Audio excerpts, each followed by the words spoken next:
Video pembelajaran ini ditujukan untuk siswa kelas 3 jenjang sekolah dasar dengan alokasi waktu tatap muka 2 kali 45 menit untuk 1 kali pertemuan.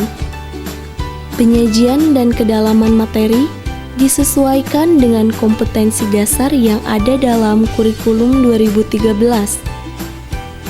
Mencakup pemahaman secara kognitif, afektif, dan psikomotor. Di akhir tayangan video disajikan kesimpulan materi untuk memudahkan siswa menguasai materi yang disampaikan.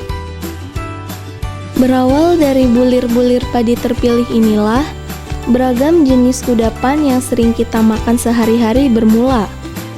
Tetapi jauh sebelum itu, terjadi berbagai peristiwa perubahan bentuk baik secara alamiah maupun kita sendiri yang merubah bentuk dan sifat benda tersebut melalui perantara tangan ataupun mesin.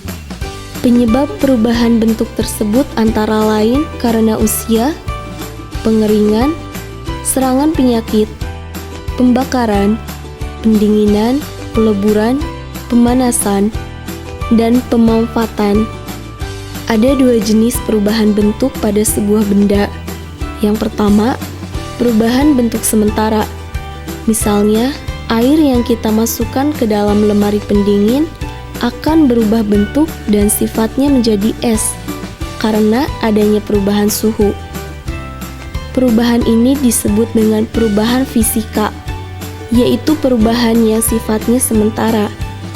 Benda yang mengalami perubahan fisika akan kembali ke bentuk dan wujud semula dengan mudah jika suhunya juga dikembalikan ke suhu semula. Ciri-ciri dari perubahan fisika bisa kalian amati dari perubahan bentuk lilin yang dinyalakan. Tampak perubahan lilin hanya terjadi pada wujudnya saja, sedangkan sifatnya tetap. Zat hasil pembakaran lilin juga tampak sama, dan sifat benda yang dimiliki sebelum dan sesudah perubahan adalah sama, yaitu tetap berbentuk padat.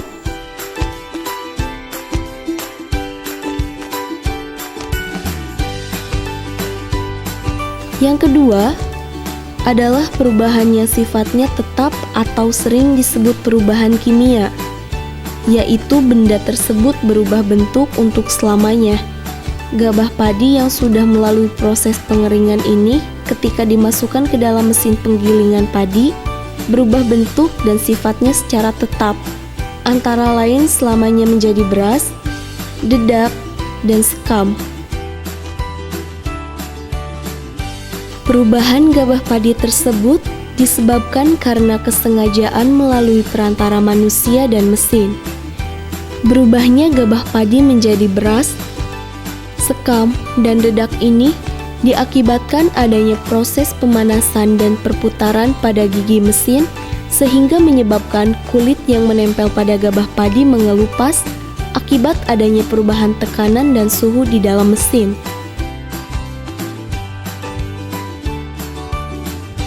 Ciri-ciri dari perubahan bentuk kimia bisa kalian lihat dari telur yang dimasak.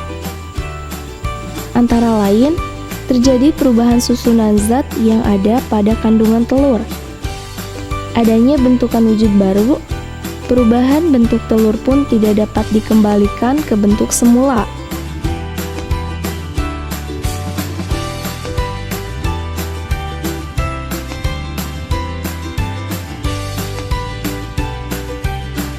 Dari penjelasan di atas, perubahan bentuk pada sebuah benda bisa disimpulkan sebagai berikut.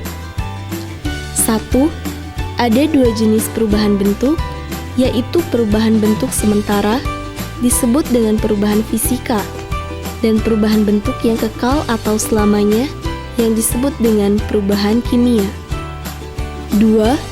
Contoh dari perubahan bentuk secara fisika, misalnya air yang dimasukkan ke dalam lemari pendingin dengan suhu tertentu akan berubah menjadi es dan akan kembali menjadi cair ketika suhunya kembali seperti semula.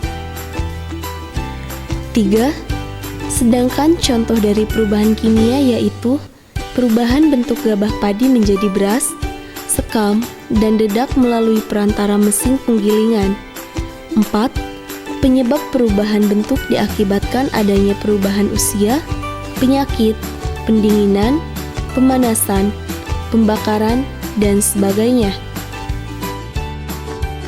5. Semua makhluk hidup beserta isinya akan berubah bentuk, baik dengan sendirinya maupun alamiah, melalui perantara alam, manusia, dan mesin. Masih banyak lagi contoh perubahan bentuk benda yang ada di sekeliling kita. Coba amati perubahan bentuk benda tersebut. Kelompokkan perubahan bentuk benda tersebut secara fisika dan kimia. Lalu diskusikan dengan siswa yang lain. Kemudian, laporkan kepada guru kelasmu di sekolah. Selamat mencoba!